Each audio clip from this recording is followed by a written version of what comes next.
प्रधान न्यायाधीश जबराको राजीनामा माग गर्दै बार एसोसिएसनद्वारा थप सङ्घर्षका कार्यक्रम घोषणा। सर्वोच्चमा बहालवाला 20 मध्ये 19 न्यायाधीश जबरा विरुद्ध।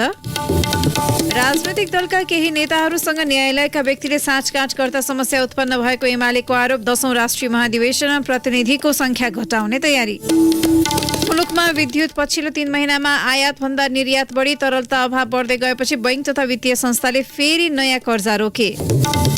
विभिन्न हिंसात्मक गतिविधिका क्रममा पछिल्लो 6 महिनामा आफ्ना 28 जना कर्मचारीको ज्यान गएको राष्ट्रसङ्घको भनाई। विभिन्न घटनाका कारण 2000 भन्दा बढी कर्मचारी प्रभावित। र एएफसी अन्डर 23 एसियन कप छनौटमा नेपालले लगातार दोस्रो हार बेहोर्यो। ताजिकिस्तानसँग 6-0 ले पराजित। नमस्कार, कान्तिपुर डायरीका साथमा साथी प्रिन्स र म दिवा। अब समाचार विस्तारमा। एसोसिएसनले प्रधान न्यायाधीश चोलेन्द्र शमशेर जबराको राजीनामा माग गर्दै थप सङ्घर्षका कार्यक्रम सार्वजनिक गर्ने तयारी गरेको छ। कार्यसमितिको बैठक बसेर आज जबरा विरुद्ध थप कार्यक्रम घोषणा गर्ने बार अध्यक्ष चण्डेश्वर श्रेष्ठले बताउनुभयो। नेपाल बारले गत मङ्गलबार 4 दिनदेखि बसेको कार्य समिति र सल्लाहकार समितिको संयुक्त बैठक टुङ्ग्याउँदै प्रधान न्यायाधीशलाई राजीनामा दिन आह्वान गरेको थियो। जबराले राजीनामा नदिए देशैभरका 90वटा बार इकाइ मार्फत आन्दोलन घोषणा गर्ने निर्णय गरेको थियो। बारले त्यस्तो चेतावनी दिँदा प्रधान न्यायाधीश जबरालाई राजीनामा दिनुपर्ने समय भने उल्लेख गरेको थिएन। अध्यक्ष श्रेष्ठले भन्नुभयो, उहाँले आज भोलिसम्ममा राजीनामा दिनुहोला भन्ने हाम्रो अपेक्षा थियो, तर त्यसो गर्नु भएन। आफ्नै अडानमा रहनुभयो। अब बैठक बसेर हामीले थप आन्दोलनका कार्यक्रम घोषणा गर्न लागेका छौँ। प्रधान न्यायाधीश जबराले कार्यकारी सँग संवैधानिक निकाय र मन्त्री परिषदमा भाग लिएको, स्वार्थ जोडिएका मुद्दा सुनवाई अनिश्चितकालसम्मका लागि स्थगित गराएको, न्यायपालिकामा भएका विकृति विसङ्गति सुधार गर्ने कार्यमा आफै बाधक बनेको, पेशी सूची प्रकाशन र इजलास तोक्ने विषयलाई वैज्ञानिक बनाउन अनुसन्धान समितिले दिएको प्रतिवेदन लत्याएको जस्ता कारणले अहिले समग्र न्यायिक क्षेत्रले उहाँको राजीनामा माग गरिरहेको छ। पूर्व प्रधान न्यायाधीश, नेपाल बार एसोसिएसन, सर्वोच्च अदालत बार एसोसिएसन, संवैधानिक कानुन व्यवसायी मञ्च जस्ता संस्थाहरूले जबराको नेतृत्वमा न्यायपालिकाको सुधार सम्भव नभएको भन्दै नेतृत्व छाड्न भनिसकेका छन्। सर्वोच्चका बहालवाला 20 मध्ये 19 न्यायाधीश जबरा विरुद्ध उभिएका छन्। नेपाल बार एसोसिएसनका महासचिव लीलामणि पौड्याल प्रधान न्यायाधीशले सम्मानजनक बहिर्गमनको बाटो नरोजेका कारण आफूहरू बाध्य भएर अदालतका काम कारबाही रोक्नुपर्ने अवस्थामा पुगेको बताउनुभयो। न्यायालयमा उत्पन्न सङ्कटबारे गठबन्धनबीच साझा धारणा बनाउनु पर्ने भन्दै कांग्रेस सभापति समेत रहेका प्रधानमन्त्री शेरबहादुर देउवा मौन बसे पनि पार्टीका अर्को समूहका नेताहरू भने मुखर हुन थालेका छन्। उनीहरूले न्यायालयको सुरक्षता र गरिमा बचाउन प्रधान न्यायाधीश चोलेन्द्र शमशेर जबराले राजीनामा दिनुपर्ने विचार अघि सारेका छन्। न्यायालय नै सङ्कटमा पर्दा बोल्न नसक्ने अवस्था के कारणले निम्तियो भन्दै वरिष्ठ नेता रामचन्द्र पौडेल र अर्का नेता शेखर कोइरालाले प्रधानमन्त्रीसँग जवाफ मागेका छन्। प्रधान न्यायाधीश जबराले निकास दिनुपर्ने धारणा उनीहरूको छ। पौडेलले कान्तिपुरसँग भन्नुभयो, न्यायालयभित्रको विषय अब जनताको विषय बनेको छ। मन फाटेकासँग बसेर न्यायालय अब कसरी चल्छ? एउटा पूर्व अर्को पश्चिमतिर फर्केर बस्ने अवस्थाको अन्त्य कसरी गर्ने? अब न्यायालयको नेतृत्वले निकास दिनुको विकल्प छैन। राजनैतिक दलहरूको विवादले गतिरोध आउँदा अदालतले निकास दिने गरेको स्मरण गर्दै उहाँले अहिले अदालत अप्ठ्यारोमा पर्दा राजनैतिक दलहरूले आँट गरेर निकास दिन अघि बढ्नुपर्ने बताउनुभयो। अर्का नेता कोइराला पनि प्रधानमन्त्री शेरबहादुर देउवा र पूर्व प्रधानमन्त्री केपी ओलीको स्वार्थका कारण न्यायालय राजनैतिक विवादमा तानिएको बताउनुहुन्छ। प्रधानमन्त्री निकटका नेता मेन विश्वकर्माले भने न्यायालयमा अहिले देखिएको समस्याको निकास त्यही भित्रबाट खोज्नुपर्ने बताउनुभयो।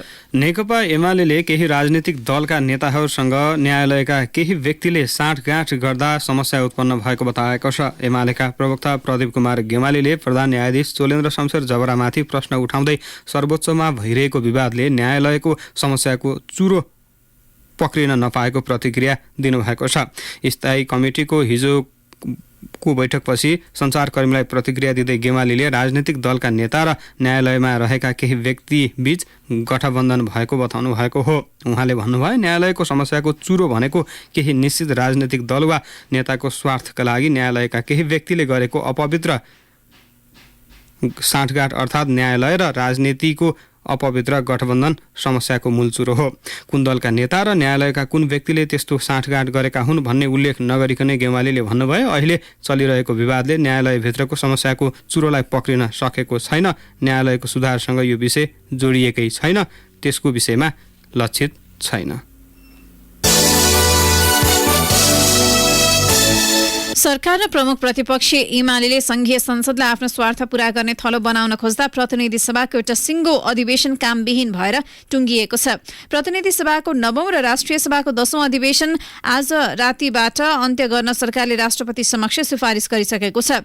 भदौ 23 देखि सुरु भएको अधिवेशनमा सरकारले संसदमा विचाराधीन 57वटा विधेयक पारित गर्ने प्रयाससम्म गरेन।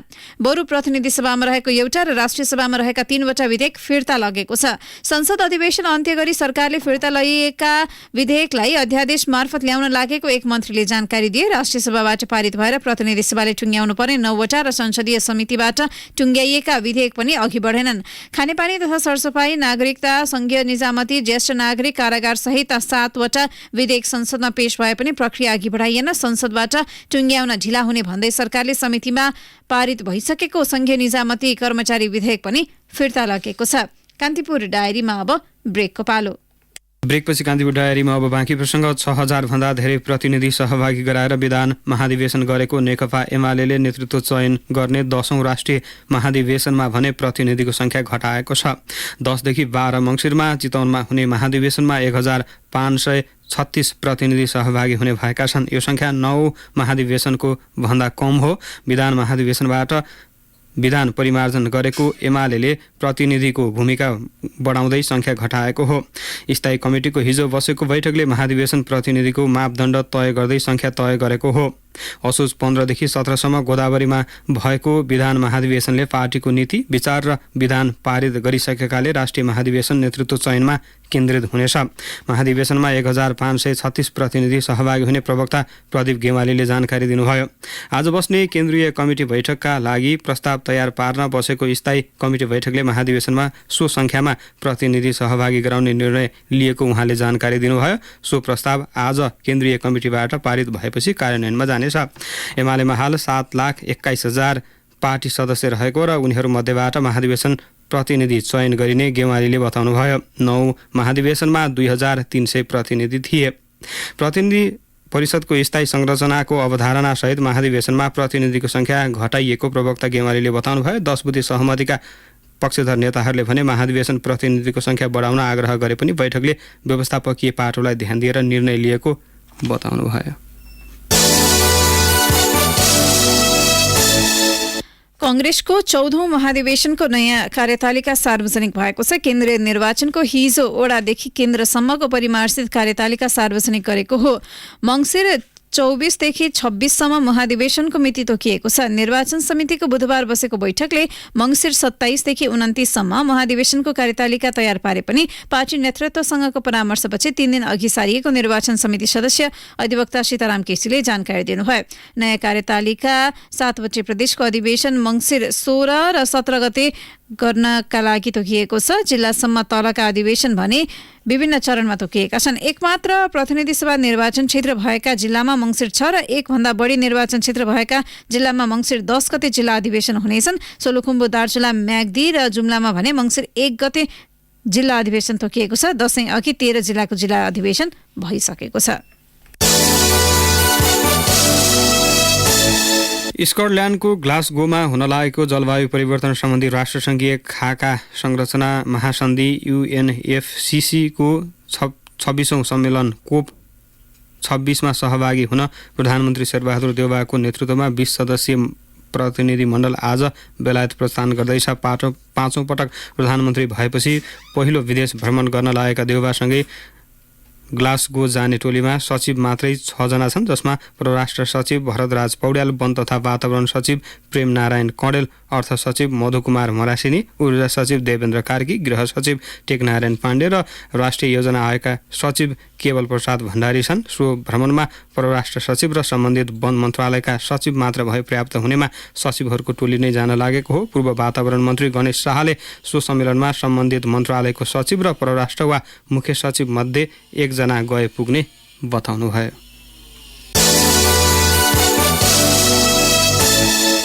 सरकारले भारत अमेरिका र बेलायतका लागि राजदूत सिफारिस गरेको छ। प्रधानमन्त्री शेरबहादुर देउबाको नेतृत्वमा रहेको गठबन्धन सरकारले भारतका लागि शंकर शर्मा, अमेरिकाका लागि प्राध्यापक श्रीधर खत्री र बेलायतका लागि ज्ञानचन्द्र आचार्यलाई राजदूत सिफारिस गरेको हो। हिजो बसेको मन्त्री परिषद बैठकले राजदूत सिफारिसको निर्णय गरेको स्वास्थ्य मन्त्री विरोध खतिवड़ाले बताउनुभयो। शर्मा अमेरिकाका लागि पूर्व राजदूत हुनुहुन्थ्यो। उहाँले राष्ट्रिय योजना आयोगका उपाध्यक्षका रूपमा समेत काम गरिसक्नु भएको छ। प्राध्यापक खत्री भूराजनैतिक विज्ञ हुनुहुन्छ। परराष्ट्र मामिला अध्ययन प्रतिष्ठान तथा नेपाल र एसियाली अध्ययन केन्द्रका कार्यकारी निर्देशकको जिम्मेवारी निर्वाह गरिसकेका खत्री कोलम्बोमा रहेको रिजनल सेन्टर फर स्ट्रेटेजिक स्टडीका पूर्व निर्देशक पनि हुनुहुन्छ। देउबा सरकारले अघिल्लो पालामा खत्रीकै नेतृत्वमा high level foreign policy review task force बनाएको थियो। सो कमिटीले सरकारलाई प्रतिवेदन समेत बुझाएको थियो। आचार्य पूर्व परराष्ट्र सचिव हुनुहुन्छ। उहाँले नेपालका तर्फबाट संयुक्त राष्ट्रसङ्घीय स्थायी नियोगहरू जेनेभा र न्युयोर्कमा नेतृत्व गरिसक्नु भएको छ। सरकारले विशेष रणनीति नअपनाउँदा कोभिड-19 विरुद्धको खोप अभियान फितलो बन्दै गएको छ। असोज 11 मा 3,12,874 जनाले खोप लगाएकोमा पछिल्लो 2 सातामा औसत करिब 47,000 जनाले मात्र खोप लगाएका छन्। अहिलेको दरले आगामी चैतसम्म लक्षित समुदायको 100% खोपको दायरामा ल्याउने सरकारको लक्ष्य पूरा नहुने विज्ञहरूले चेतावनी दिएका छन्। स्वास्थ्य तथा जनसङ्ख्या मन्त्रालयका अनुसार हिजो 1,01,475 जनाले खोप लगाएका छन्। 14 दिन यता सबैभन्दा कम कार्तिक 7 मा 7,576 जनाले खोप लगाएका थिए। कोरोना खोप समन्वय समितिका सदस्य डाक्टर जीडी ठाकुर सर्वसाधारणलाई खोपका लागि तयार पार्न मोबाइलमा रिङटोन बजाउने बाहेक प्रभावकारी रणनीति सरकारले बनाउन नसकेको बताउनुहुन्छ। हिजोसम्म नेपालमा 1,55,20,880 मात्रा खोप लगाइएको छ। कुल जनसङ्ख्याको 22.6%ले खोपको पूर्ण मात्रा लगाएका छन् भने 28.5%ले कम्तीमा 1 मात्रा खोप लगाएका छन्। सर्वोच्च न्यायिक संस्थाको विवादले देशको राजनीतिमा उथलपुथल भइरहेका बेला अचानक गृह जिल्ला चितवन पुगेर त्यहीँबाट चुनाव लड्ने घोषणा गरेका माओवादी केन्द्रका अध्यक्ष पुष्पकमल दाहालले लगत्तै चुनावी शैलीका कार्यक्रमको थालना गर्नुभएको छ। तीनै तहका चुनाव एकैसाथ गर्न अनौपचारिक प्रस्ताव सत्तारूढ गठबन्धनमा राखेर चितवन झरेका दाहालले पत्रकार भेटघाट मार्फत पनि भन्नुभयो, सायद चितवनको निर्वाचन मेरा लागि अन्तिम हुन सक्छ, तर म चितवन छाड्दिन। चितवनका जनतालाई कुनै भ्रम र दुविधा नहोस्। चितवनका विकासका लागि छोरी रेणु दाहाल भरतपुर महानगरकी मेयर र आफ्नै पहल जारी रहेका उहाँले अहिलेदेखि चुनावी अभियान सुरु गर्नुभएको हो। चितवनका बासिन्दाले विकास गर्नु नेताको कर्तव्य हो। मतदाताको मन जित्न दाहालले धेरै गर्नुपर्छ भन्दै असन्तुष्टि जनाएपछि उहाँको ध्यान निर्वाचन क्षेत्र केन्द्रित बनेको हो।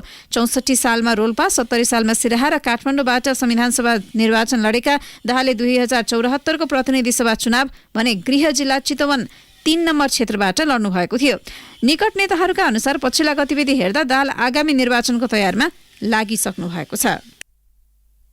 नेकपा एकीकृत समाजवादी संसदीय दलका नेता राजेन्द्र पाण्डे बागमती प्रदेशका मुख्यमन्त्री बन्नुभएको छ। एकीकृत समाजवादीबाट मुख्यमन्त्री बन्ने पाण्डे पहिलो नेता समेत हुनुहुन्छ। नवनियुक्त मुख्यमन्त्री पाण्डेलाई हिजो प्रदेश प्रमुख कार्यालयमा प्रदेश प्रमुख यादव चन्द्र शर्माले पद तथा गोपनीयताको शपथ गराउनु भएको थियो। प्रदेश प्रमुखले दिएको समयभित्र प्रदेशसभामा रहेका अन्य दलले दाबी पेश नगरेपछि पाण्डे मुख्यमन्त्री नियुक्त हुनुभएको हो। 109 सदस्यीय प्रदेशसभामा सरकार बनाउन 55 मत आवश्यक पर्नेमा पाण्डेले 59 सांसदको समर्थन पाउनु भएको छ।